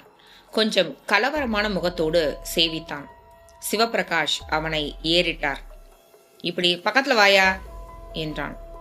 வந்தான். உன் பேர் என்ன? ஜெயபால் சார். வேர்க்கடலை வண்டிக்காரன் தகவல் சொன்னானா? ஆமா சார், தகவல் காதில் விழுந்ததும் உடனே ஓடி வரேன் என்றார் ஆட்டோ டிரைவர். உன் ஆட்டோவில் ஏறினவனை எங்க இறக்கி விட்ட? சண்முகா நர்சிங் ஹோம் வாசல்ல சார். ஆள் ஹாஸ்பிட்டலுக்குள்ள போனானா எப்படி? ஆமா சார், அங்கதான் உள்ள போனான். ஆள் எப்படி இருந்தான்? நடுத்தர வயசு சார். மாநேரம், முன்பக்கம் கொஞ்சம் வழுக்க மாதிரி இருக்கும். மறுபடியும் ஆளை பார்த்தா கண்டுபிடிச்சிருவியா? கண்டுபிடிச்சிருவேன் சார். கான்ஸ்டபிள் சார், இந்த ஆட்டோ டிரைவர் ஆட்டோவில் நர்சிங் ஹோமுக்கு போ, காட்டுற ஆள் அங்கே இருந்தா 2 தட்டு தட்டி உட்கார வச்சுட்டு எனக்கு ஃபோன் பண்ணு. இந்த வீட்டு ஃபோன் நம்பரை நோட் பண்ணிக்க. எஸ் சார் என்றார் கான்ஸ்டபிள். கான்ஸ்டபிள் டெலிஃபோன் எண்ணை குறித்து கொண்டு ஆட்டோ டிரைவரோடு வெளியே வந்தார். சார், முதுகுக்கு பின்னால் குரல் கேட்டு சிவபிரகாஷ் திரும்பினார். சப் இன்ஸ்பெக்டர் ராம் நின்றிருந்தார். என்ன ராம், கொலையாளி யாருன்னு ஊர்ஜிதம் பண்ணக்கூடிய அளவுக்கு ஒரு தடயம் கிடைச்சிருக்கு சார். என்ன? Please come with me sir. Ram கலாவின் உடல் கிடந்த இடத்திற்கு சிவபிரகாஷை கூட்டிக் கொண்டு போனார். பாஸ்கரன் பின்தொடர்ந்தான். அத்தியாயம் 17. மிருனா, மிருனா! என் கணவரின் குரல் கேட்டு அயர்ந்து தூங்கிக் கொண்டிருந்த நான் கண் விழித்தேன். டைம் பீஸ் நள்ளிரவு 2:15 காட்டியது. படுக்கையில் என் கணவர் எழுந்து உட்கார்ந்திருந்தார். என்னங்க ஆச்சு? கொஞ்சம் எந்திரி சொல்றேன். எதுக்கு? ஒரே மூட்டைப்பூச்சி கடி, என்னால தூங்க முடியல. மூட்டைப்பூச்சியா? நம்ம வீட்டுல மூட்டைப்பூச்சி ஏதுங்க இருக்கு? எந்திரிச்சு லைட் போடு சொல்றேன். நான் போர்வையை உதறிக்கொண்டு எழுந்தேன். நல்ல தூக்கத்தை கெடுத்துட்டீங்க. சுவருக்கு போய் சுவிட்சை தேய்த்தேன். டியூப்லைட் வெளிச்சத்திற்கு வந்தது. என் கணவர் முதுகை சொரிந்து கொண்டு உட்கார்ந்திருந்தார். நம்ம பெட்ல மூட்டைப்பூச்சியே இருக்காதே சொல்லிக்கொண்டே கண்களை தாழ்த்தி மெல்ல எனக்கு பக்கத்தில் அவர் படுத்திருந்த படுக்கையை குனிந்து பார்த்தேன். கண்களுக்குள் அதிர்ச்சி பரவியது. அவரது படுக்கை ஓரமாய் நூல் பிடித்த மாதிரியான வரிசையில் செவ்வெரும்பு கூட்டம் ஒன்று போய்க் கொண்டிருந்தது. ஒவ்வொன்றுக்கும் கடுகு சைஸில் தலை. ஐயோ, எறும்புங்க! என் கணவர் படுக்கை நின்றும் துள்ளி எழுந்தார். எறும்பு வரிசையை பார்த்ததும் அவர் முகம் மாறியது. என்ன, எறும்பு ஒவ்வொன்றும் இவ்வளவு பெருசு பெருசா இருக்கு? வாயில சிவப்பா எதையோ கவிட்டு போகுது. இந்த எறும்பு வரிசை எங்க போகுதுன்னு பாருங்க. இருவரும் பார்வைகளை தாழ்த்தி எறும்புகள் போகிற வரிசையை கவனித்தோம். அது படுக்கைக்கு கீழே வரிசை பிடித்து போய் ஃபோம் மெத்தைக்கு அடியில் முடிந்தது. என்னங்க, எறும்பு வரிசை ஃபோம் மெத்தைக்கு அடியில போய் முடியுது? மெத்தையை தூக்கு பார்க்கலாம் என்றார். நான் மெத்தையின் ஒரு முனையை பிடித்து தூக்க அடியில் 3/4 அடி நீளத்திற்கு அந்த கத்தி தெரிந்தது. ஏராளமான இரத்த கரையோடு. அத்தியாயம் 18. மலர்செல்வியின் இரத்தக்கரை உடல் வெளியே கிடத்தப்பட்டிருக்க போலீஸ் சடங்குகள் ஒரு இறுக்கமான சூழ்நிலையில் நடந்து கொண்டிருந்தன. அழுது அழுது களைத்திருந்த காசியை இன்ஸ்பெக்டர் ஜேம்ஸ் விசாரித்துக் கொண்டிருந்தார். ஜன்னல் கம்பிகளுக்கு வெளியே வேடிக்கை பார்க்கும் முகங்கள் வேறு. காசி, உங்க சிஸ்டர் மலர்செல்வி விடிய கால 3 மணியிலிருந்து 4 மணிக்குள்ளதான் கொலை செய்யப்பட்டிருக்கணும்னு டாக்டரோட ஸ்பாட் ரிப்போர்ட் சொல்லுது. நீங்க ராத்திரி வெளியே போயிருந்ததா சொன்னீங்களே, போயிட்டு எத்தனை மணிக்கு வந்தீங்க? 1 மணிக்கு வந்தேன் சார். அப்ப கதவை திறந்தது மலர்செல்வி தானே? ஆமா. அந்த ராத்திரி நேரத்துல நீங்க எங்க போனீங்க? சார், நான் ஒரு பெர்மிட் ஹோல்டர். மார்கோபோலோ ஹோட்டலுக்கு போய் ஹாட் ட்ரிங்க்ஸ் சாப்பிட்றது என்னோட வழக்கம். தினசரி போவீங்களோ? இல்லை, வாரத்தில் 2-3 நாள் சார். அந்த மாதிரியான சமயங்களில் மலர்செல்வி வீட்டில் தனியாக தான் இருப்பாங்க இல்லையா? ஆமாம் சார். விடிய கால 3 மணிலேருந்து 4 மணிக்குள்ள மலர்செல்வி கொலை செய்யப்பட்டிருக்காங்க. உங்களுக்கு எந்த விதமான சத்தமும் கேட்கலையா? கேட்கல சார். நேற்று கொஞ்சம் குளிர் அதிகமாக இருந்ததுனால கண்ணாடி ஜன்னல்களை எல்லாம் சாத்திட்டேன். ராத்திரி எனக்கும் நல்ல தூக்கம் சார். வீட்டில் இருந்த நகைங்க எதுவும் திருடு போகலைன்னு சொல்லிட்டீங்க. ஸோ இந்த கொலை நகைகளுக்காக நடக்கலை. இதுக்கு பின்னாடி வேற ஏதோ காரணம் இருக்கு. அது என்னன்னு கேன் யூ கெஸ் இட்? காசியின் நாசி விம்மியது. கண்களில் நீர் பளபளத்தது. தெரியல சார். உங்க சிஸ்டருக்கு மாப்பிள்ளை நிச்சயமா இருக்கிறதா பேப்பர்ல பார்த்தேன். மாப்பிள்ளை யாரு? அவர் பேரு பிரதாப், இண்டஸ்ட்ரியலிஸ்ட். ஆனா கூடவே அவர் ஒரு ஆணழகன் போட்டியில எல்லாம் கலந்துட்டு ஜெயிச்சிருக்கார் சார். இதே ஊர் தானோ? ஆமா சார். மலர்செல்வி பிரதாப்பை கல்யாணம் பண்ணிக்கிறதுல வேற யாருக்காவது ஆட்சேபனை உண்டோ? யாருக்கும் எந்த ஆட்சேபனையும் கிடையாது சார். நீங்க அப்படி சொல்லிட முடியாது காசி. ஏன்னா மலர்செல்வி அழகான பெண், டிவியில நியூஸ் ரீடரா இருக்கிறதுனால நிறைய பாப்புலாரிட்டியும் உண்டு. மலர்செல்வியை யாராவது விரும்பி இருக்கலாம். அந்த விருப்பத்தை அவங்க கிட்ட சொல்லியும் இருந்திருக்கலாம். மலர்செல்வி அதை ஏற்க மறுத்து அப்போஸ் பண்ணி இருக்கவும் கூடும்.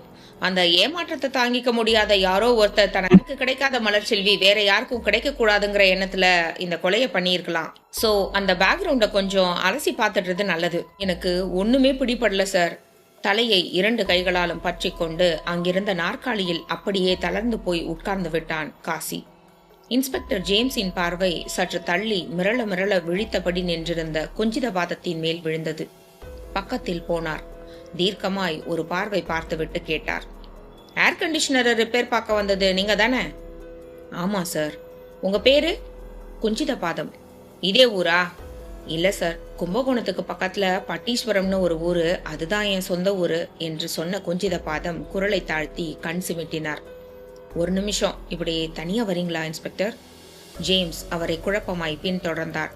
சற்று ஒதுக்குப்புறமாய் போனதும் மெல்லிய குரலில் சொன்னார், மிஸ்டர் ஜேம்ஸ், இந்த வீட்டுக்கு நான் ஏர் கண்டிஷனர் ரிப்பேர் பார்க்க வரல. பின்ன உளவு பார்க்க வந்தேன். உளவா? எஸ், நான் ஒரு கிரைம் பிரான்ச் ஆஃபீஸர்.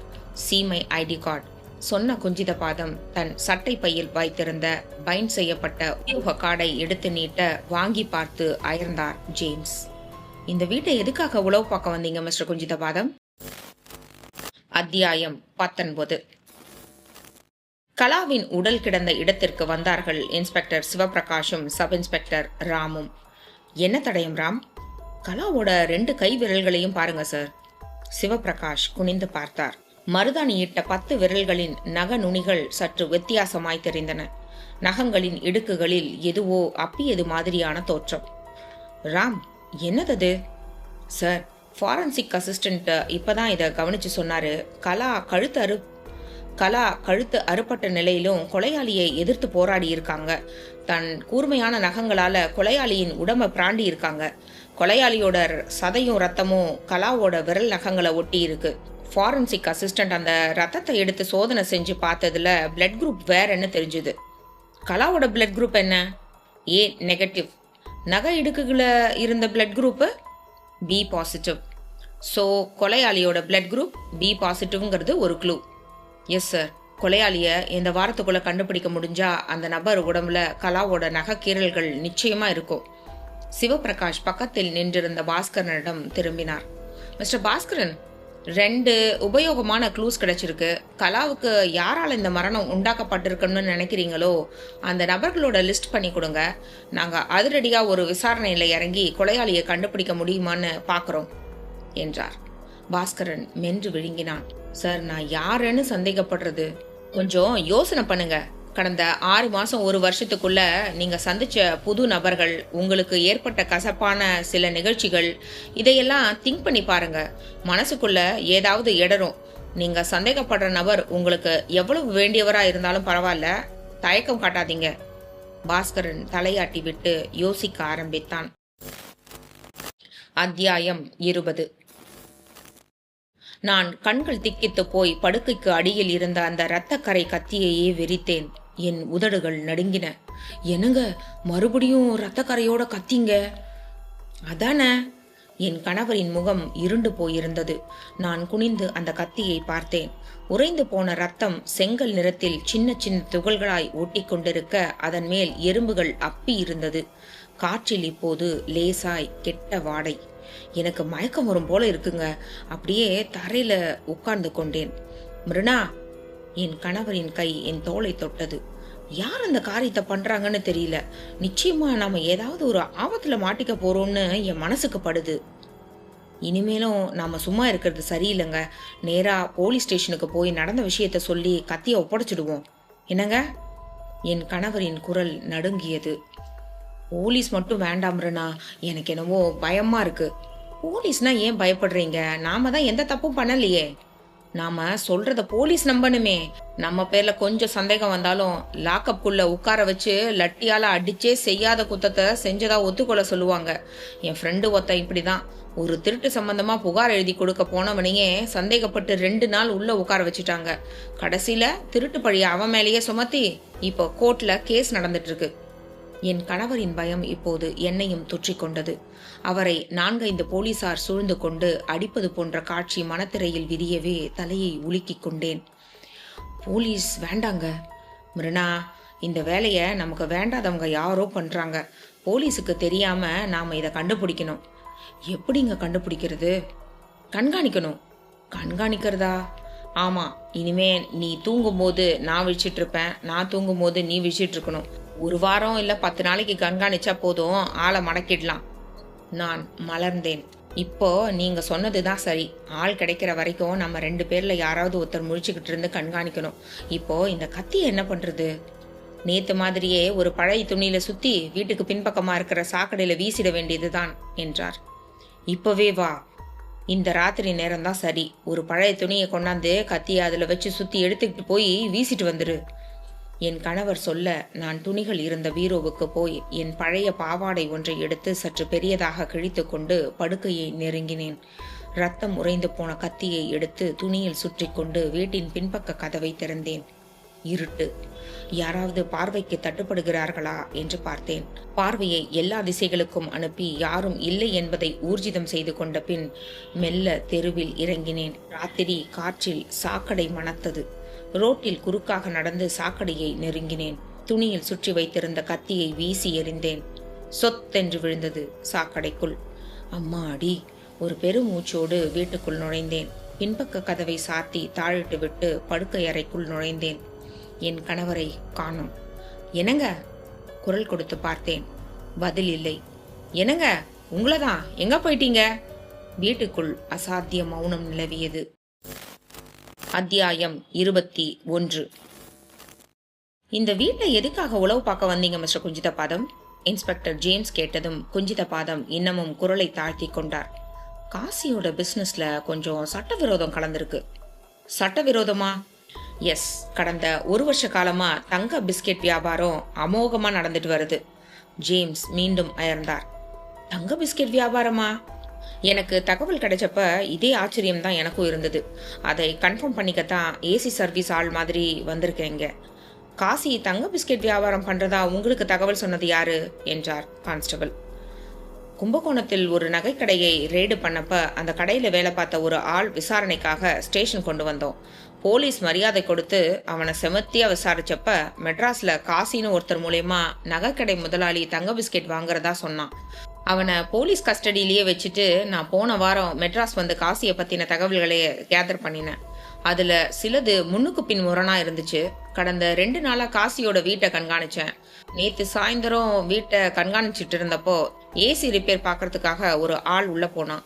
நான் அவனை மடக்கி போலீஸ் உத்தியோக தோரணையை காட்டி அவனுக்கு பதிலா அந்த வீட்டுக்கு நான் ரிப்பேர் பார்க்குற மாதிரி போறேன்னு சொன்னேன். அந்த ஆளும் ஒத்துழைப்பு கொடுத்தான். ஆனா நேத்து சாயந்தரம் காசி என்னை வீட்டுக்குள்ள விடலை. நாளைக்கு காலையில 8 மணிக்கு வான்னு சொன்னான்.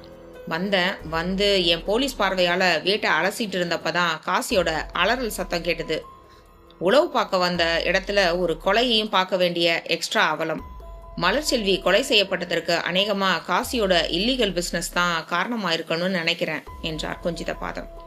காசியை கூப்பிட்டு விசாரிக்கலாமா மிஸ்டர் குஞ்சிதபாதம்?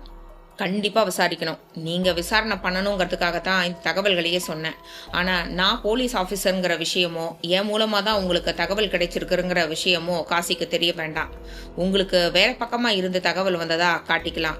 உங்க உபயோகத்துக்கு இன்னொரு தகவலையும் சொல்றேன். நேற்று சாயந்தரம் 5 மணி சுமாருக்கு காசியோட இந்த வீட்டை கண்காணிச்சிட்டு இருந்தப்ப மலர்செல்வி கார்ல வெளியே போன கொஞ்ச நேரத்துல ஒரு ஆள் பைக்ல வந்தான். வீட்டுக்குள்ள போய் காசியோட ரொம்ப நேரம் பேசிக்கிட்டு இருந்தான். பைக் நம்பரை நோட் பண்ணீங்களா மிஸ்டர் குஞ்சிதபாதம்? பண்ணியிருக்கேன், தரேன். என்ன நம்பர்? MSK 6179. ஜேம்ஸ் நம்பரை தன் சிறிய டைரியில் குறித்து கொண்டதும் அடுத்த அறையில் நாற்காலியில் கண்ணை மூடிக்கொண்டு உட்கார்ந்திருந்த காசியை நோக்கி போனார். நெருங்கியதும் குரல் கொடுத்தார். காசி! அவன் கண்களை மலர்த்தினான். உங்ககிட்ட கொஞ்சம் பேசணும். என்ன சார்? MSK 6179 பைக் யாரோடதுன்னு சொல்ல முடியுமா? காசியின் முகம் மாறுவதை கவனித்தார் ஜேம்ஸ். காசி தன் முக மாறுதலை சட்டென்று இயல்புக்கு கொண்டு வந்து அப்பாவித்தனமாய் கேட்டான். MSK 6179? தெரியல சார். உங்களுக்கு என்ன பிஸ்னஸ்? Share market. நான் கேள்விப்பட்டது வேற மாதிரி இருந்ததே. என்ன கேள்விப்பட்டீங்க? கோல்டு பிஸ்கெட் பிஸ்னஸும் உண்டாமே சார். காசி திகைக்க ஜேம்ஸ் புன்னகைத்தார். இதோ பாருங்க காசி, உங்க உண்மையான பிஸ்னஸ் எதுன்னு நீங்களாவே சொல்லிட்டா பரவாயில்ல. இல்ல எங்களுக்கு கிடைச்ச தகவல்களை வச்சுக்கிட்டு உங்களை மடக்க எங்களுக்கு ரொம்ப நேரம் ஆயிடாது. சார் எதையும் சொல்லி மழுப்ப வேண்டாம். மலர் செல்வியோட கொலைக்கு உங்க கோல்டு பிஸ்கெட் கூட காரணமா இருந்திருக்கலாம். உங்க பிசினஸ் பார்ட்னர்ஸ் யார் யாரு? இந்த தொழில எத்தனை பேர் ஈடுபட்டிருக்கீங்க? உங்களுக்கும் அவங்களுக்கும் ஏதாவது தகராறு இருந்திருந்தா உங்களுக்கும் அவங்களுக்கும் ஏதாவது தகராறு இருந்திருந்தா அதை பற்றின விவரங்கள் இதையெல்லாம் நீங்கள் சொல்லிட்டா உண்மையான கொலையாளி யாருங்கிறத சீக்கிரமாகவே கண்டுபிடிச்சிடலாம். தங்க பிஸ்கெட் கடத்தலுக்காக போலீஸ் உங்க மேல வழக்கு போட்டாலும் கோர்ட்ல கடுமையான தண்டனை உங்களுக்கு கிடைக்காதபடிக்கு அரசாங்கத்துக்கு நாங்க பரிந்துரை செய்வோம். அதாவது உண்மைகளை நீங்க ஒத்துக்கிறேங்கிற பட்சத்துல. ஒத்துக்கிறேன் சார். என் பிஸ்னஸை பத்தின எல்லா உண்மைகளையும் உங்ககிட்ட சொல்லிடுறேன் சார். என் சிஸ்டரோட கொலைக்கு காரணமானவங்க யாருன்னு கண்டுபிடிச்சு சட்டத்துக்கு முன்னாடி நிறுத்தினா அதுவே எனக்கு போதும் சார். காசியின் கண்களில் புதிதாய் நீர் திரண்டது. அத்தியாயம் 22. போலீஸ் கமிஷனர் அலுவலகம். நேரம் நள்ளிரவை தாண்டி இருந்தது. நீள்வட்ட மேஜையில் போலீஸ் துறையின் பல்வேறு அதிகாரிகள் நேர்பார்வை பார்த்து கொண்டு உட்கார்ந்திருக்க கமிஷனர் மேனன் பேசிக் கொண்டிருந்தார். தெளிவான ஆங்கிலம். கொலையான 2 பெண்களுமே பாப்புலர் ஆர்டிஸ்ட். கலாபாஸ்கரன் ஒரு டான்சர், மலர்செல்வி டிவி செய்தி வாசிப்பாளர். கொலை செய்யப்பட்ட முறையும் ஒரே மாதிரியாய் இருக்கிறது. 2 பெண்களுமே கழுத்து அறுபட்டுதான் இறந்து போயிருக்கிறார்கள். எதற்காக இந்த 2 கொலைகள் என்பது புரியவில்லை. வழக்குகளை விசாரித்து வரும் இன்ஸ்பெக்டர்கள் சிவபிரகாஷன் ஜேம்ஸ் இங்கே வந்திருக்கிறார்கள். அவர்கள் இந்த வழக்குகளை பற்றி எடுத்து சொல்வார்கள். இன்ஸ்பெக்டர் சிவபிரகாஷ் எழுந்தார். கலா கொலை செய்யப்பட்ட தகவல் கிடைச்சதும் நானும் இன்ஸ்பெக்டர் ராமு உடனே ஸ்பாட்டுக்கு போய்விட்டோம். கலாவின் கணவர் பாஸ்கரன் கொலையாளியை தேடிக்கொண்டு போயிருப்பதாய் சொன்னார்கள் பக்கத்து வீட்டுக்காரர்கள். அந்த ஏரியா ரோந்து கான்ஸ்டபிள் மூலமாக ஆட்டோ டிரைவர் ஜெயபாலுக்கு சொந்தமான ஆட்டோவில் கொலை நடந்த நேரத்தில் ஒருவர் அவசரமாய் ஓடி வந்து ஏறியதாகவும் உடனே ஆட்டோ புறப்பட்டு போனதாகவும் தகவல் கிடைத்தது. அடுத்த 1 மணி நேரத்திற்குள்ளாக ஆட்டோ டிரைவர் ஜெயபால் எங்களிடம் வந்தார். ஆட்டோவில் ஏறிய நபர் சண்முகா நர்சிங் ஹோம் போனதாய் சொன்னார். உடனே ஒரு கான்ஸ்டபிளை ஆட்டோ டிரைவர் ஜெயபாலோடு அந்த நர்சிங் ஹோமுக்கு அனுப்பி வைத்தோம். கான்ஸ்டபிள் கொண்டு வந்த தகவல்கள் இதுதான். ஆட்டோவில் ஏறிய நபரின் பெயர் மாணிக்கராஜ். சண்முகா நர்சிங் ஹோமில் அட்மிட் செய்யப்பட்டிருந்த தன் மனைவிக்கு சீரியஸ் என்று டெலிபோன் செய்தி வரவே அவர் அவசரமாய் ஆட்டோ பிடித்து போனதாய் சொல்லியிருக்கிறார். நர்சிங் ஹோமில் டாக்டரை விசாரித்த போது அவர் சொல்வது உண்மைதான் என்று தெரிய வந்தது. முதல் க்ளூ இப்படி பிசுபிசுத்து போனாலும் 2வது க்ளூ நிறைய நம்பிக்கையை கொடுத்தது. கொலை செய்யப்பட்ட கலா உயிர் போவதற்கு முன் கொலையாளியோடு போராடி இருக்கிறாள். கொலையாளியை தன் கூர்மையான நகங்களால் பிராண்டி இருக்கிறாள். அதன் காரணமாய் கலாவின் நக இடுக்குகளில் கொலையாளியின் ரத்தமும் சதையும் சிக்குண்டிருந்தது. அந்த ரத்தத்தின் குரூப் B+. இந்த க்ளூ கிடைத்ததும் கலா, பாஸ்கரன் இருவர் சம்பந்தப்பட்ட எல்லா உறவினர்களையும் நண்பர்களையும் விசாரணைக்கு உட்படுத்தினோம். பாஸ்கரன் ப்ரிப்பேர் செய்து கொடுத்த சந்தேக லிஸ்டை ரகசியமாக வைத்துக் கொண்டு அந்த லிஸ்டில் இருக்கிற நபர்களை கண்காணித்து வருகிறோம். இதுவரைக்கும் யாரும் சிக்கவில்லை. கொலைக்கான மோட்டிவ் என்னவாக இருக்கும் என்பதிலும் ஒரு பெரிய குழப்பம் இருக்கிறது. சிவபிரகாஷ் பேச்சை முடித்துக் கொண்டு உட்கார்ந்ததும் ஜேம்ஸ் எழுந்தார். என்னுடைய பீட் பகுதியில் கொலை செய்யப்பட்ட மலர்செல்வியும் ஒரு பாப்புலர் நபர். கலா கொலை செய்யப்பட்டது போலவே மலர்செல்வியும் கழுத்து அறுபட்டு கொலை செய்யப்பட்டிருக்கிறாள். கலா கல்யாணமான பெண், மலர்செல்வி கல்யாணமாக போகிற பெண். விசாரணையில் 2 குடும்பங்களுக்கும் மத்தியில் எந்த தொடர்பும் இல்லை என்பது தெளிவாகியுள்ளது. ஒருத்தரை ஒருத்தர் நேரில் பார்த்து கொண்டது கூட இல்லை. அதேபோல் பாஸ்கரனுக்கும் காசிக்கும் எந்த தொடர்பும் இல்லை. இப்படி இருக்கும்போது கலாவும் மலர்செல்வியும் அடுத்தடுத்த ராத்திரிகளில் ஒரே மாதிரி கொலை செய்யப்பட்டிருக்கிறார்கள். காசி கள்ளக்கடத்தல் தங்க பிஸ்கெட் பிசினஸ் செய்து வந்திருக்கிற விஷயம் இப்போது வெளியே வந்துள்ளது. அது சம்பந்தமாய் காசி சுட்டிக்காட்டிய எல்லோரையும் கைது செய்து லாக்அப்பில் வைத்து விசாரித்து பார்த்துவிட்டேன். அவர்கள் எல்லோரும் தங்க பிஸ்கெட் வியாபாரம் செய்ததை ஒப்புக்கொள்கிறார்கள். ஆனால் மலர்செல்வி கொலையுண்டது சம்பந்தமாய் தங்களுக்கு எதுவுமே தெரியாது என்று சொல்கிறார்கள். கமிஷனர் குறுக்கிட்டு கேட்டார்.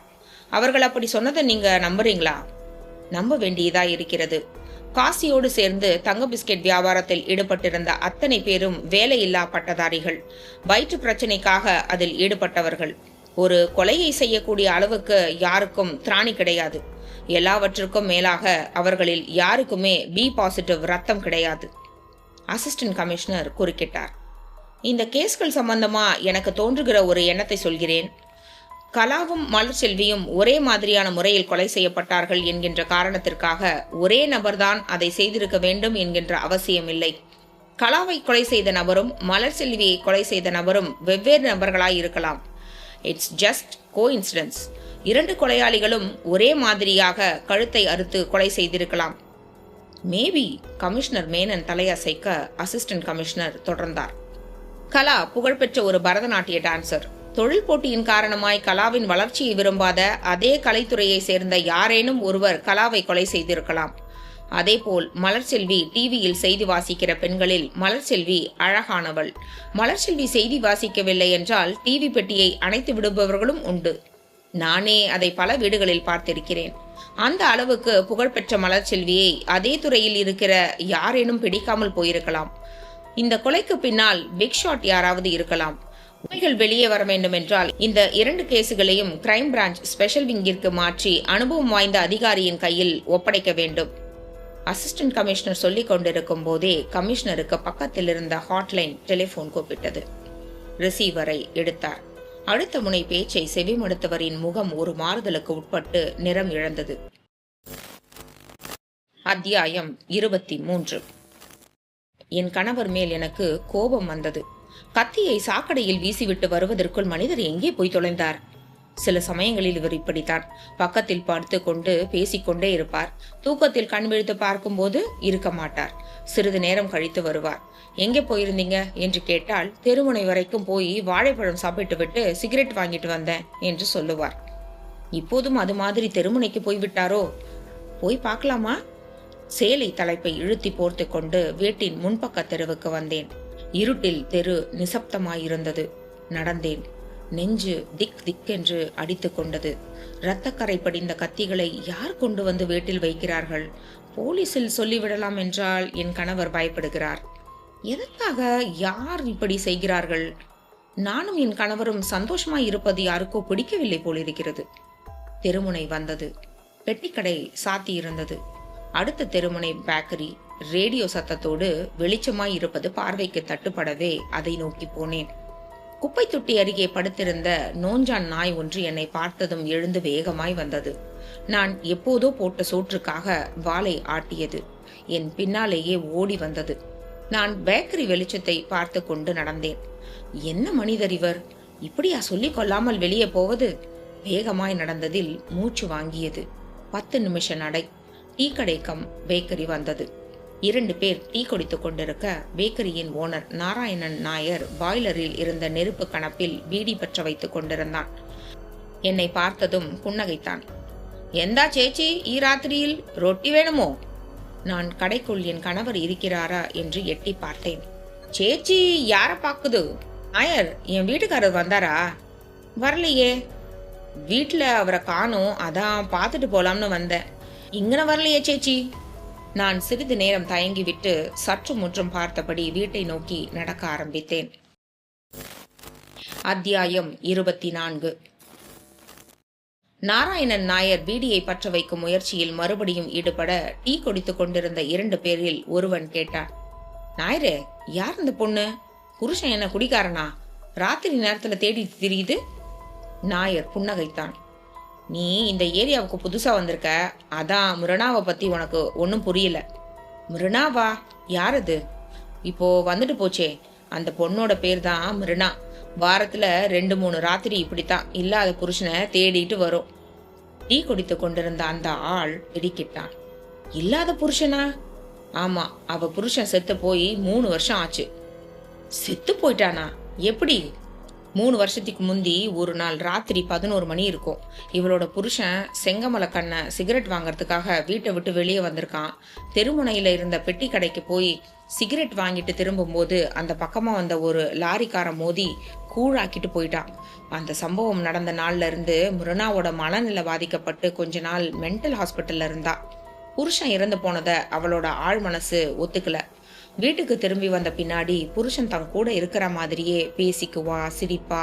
புருஷன் கூட சில சமயம் சண்டை கூட போடுவா. பக்கத்து வீட்டு பொண்ணுங்க கிட்ட போய் தான் புருஷன் அதை வாங்கிட்டு வந்தாரு, இதை வாங்கிட்டு வந்தாருன்னு பெருமையா பேசிக்குவா. இந்த காலனியில இருக்கிற பெண்களும் மிருணாவோட மனநிலைக்கு ஏத்த மாதிரி அவ சந்தோஷப்படுற மாதிரி பேசி அனுப்புவாங்க. பரிதாபமா இருக்கேங்க. இதை விட பரிதாபம், சில சமயம் அவளுக்கு சுயநினைவு வந்துடும். புருஷன் செத்து போன நெஜம் அவளை தகிக்கும். அது மாதிரியான நேரங்கள்ல அவளோட நடவடிக்கைகள் விசித்திரமா இருக்கும். என்ன பண்ணுவா? ரோட்ல யாராவது புருஷன் பொண்டாட்டி ஜோடியா நடந்து போனா அவங்களையே வெச்ச கண்ணு வாங்காம வெறிச்சு பாப்பா.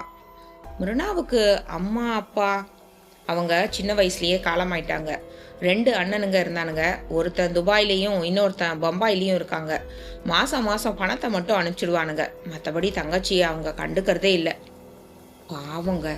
டீ குடித்து கொண்டிருந்த அந்த 2 பேரும் தூரத்தில் இருட்டில் கரைந்து போய் கொண்டிருந்த மிருனாவை கழிவிறக்கத்தோடு பார்த்தார்கள். அதே வினாடி ஹெட்லைட் வெளிச்சத்தோடு போலீஸ் ஜீப் ஒன்று டீ கடையை கடந்து போயிற்று. அத்தியாயம் 25. நான் வீட்டை நெருங்கினேன். பக்கத்து வீட்டு திண்ணையில் லக்ஷ்மி பாட்டி வெற்றிலை இடிக்கும் சத்தம் கேட்டது. குரல் கொடுத்தேன். பாட்டி. வெற்றிலை இடிப்பது நின்றது. என்னடியம்மா, என் வீட்டுக்காரரை பாத்தியா?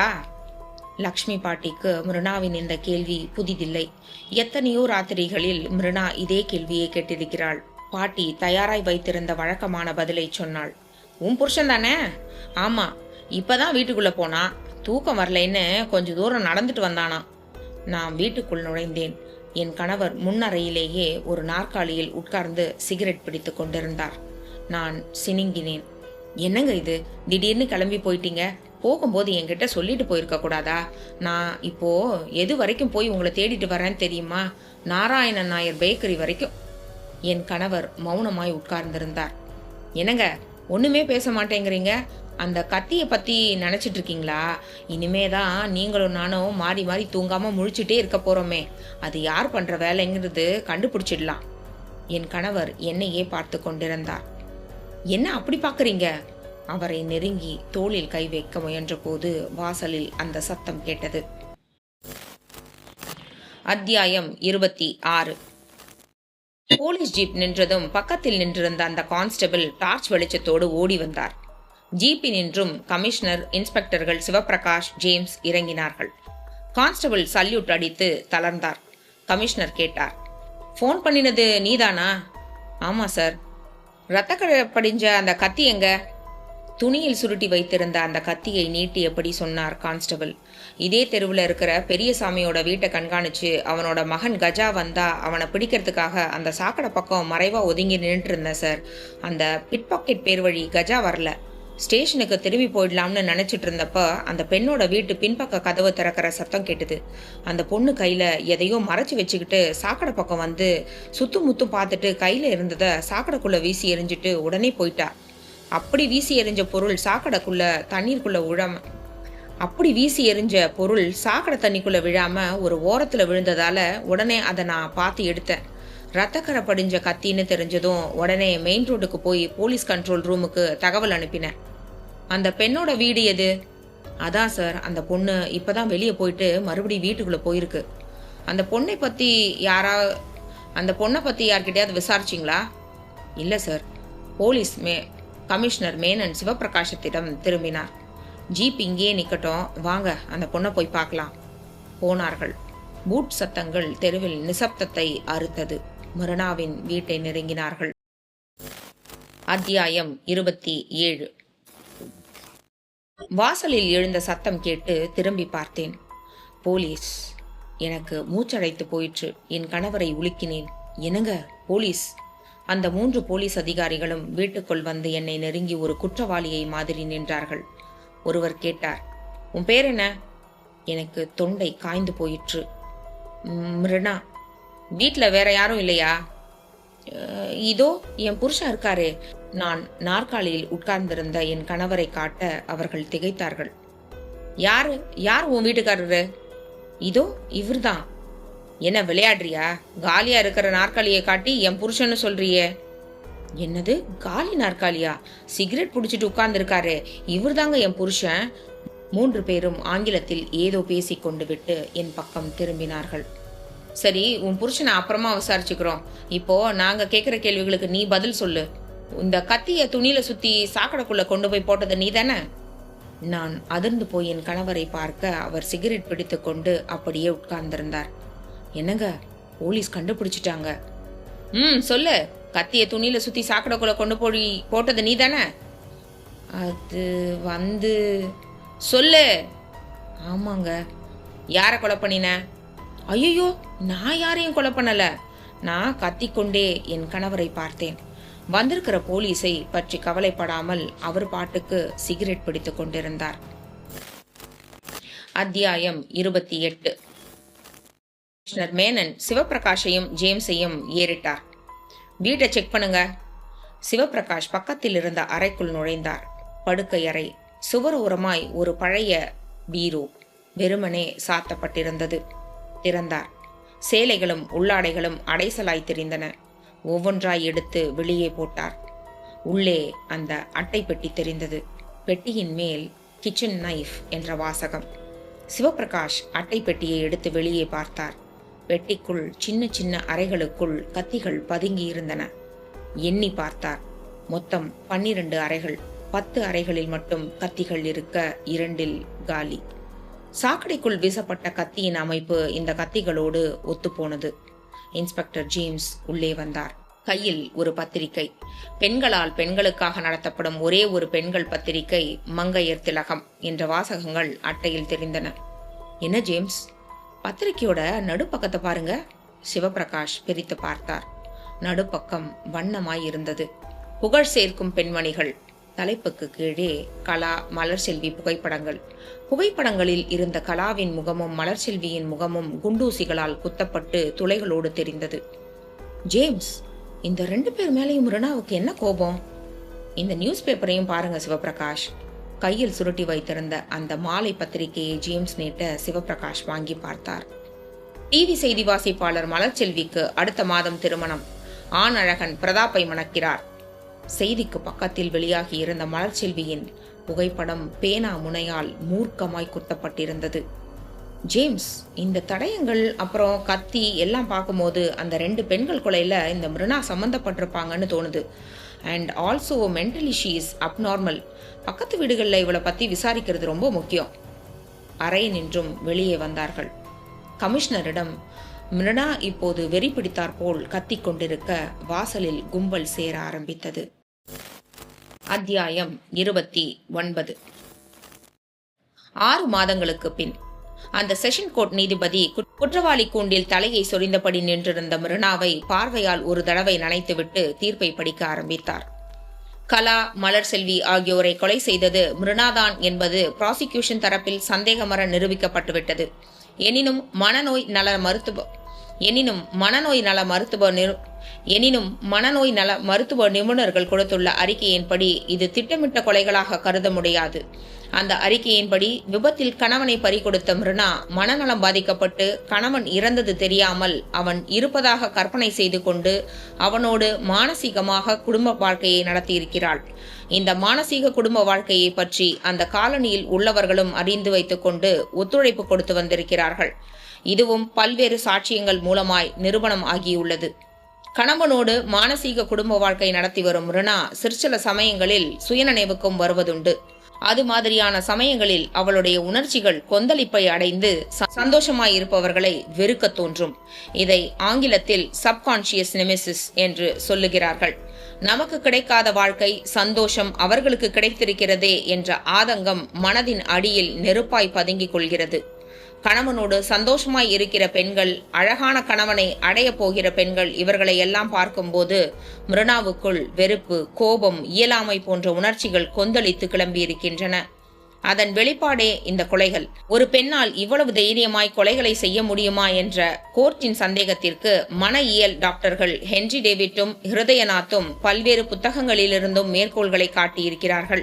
அந்த மேற்கோள்களை கோர்ட் அப்படியே ஏற்றுக்கொண்டு மிருனா குற்றவாளியாக இருந்தாலும் அவளை ஒரு கைதியாக நினைத்து சிறையில் அடைக்காமல் அரசாங்கத்தின் பொறுப்பில் இருக்கும் ஒரு மனநல மருத்துவமனையில் அனுமதித்து சிகிச்சை அளிக்க வேண்டுமாய் இந்த கோர்ட் உத்தரவிடுகிறது. தீர்ப்பை படித்து முடித்து அதில் கையெழுத்திட்ட நீதிபதி எழுந்து உள்ளே போக கோர்ட் கலைந்தது.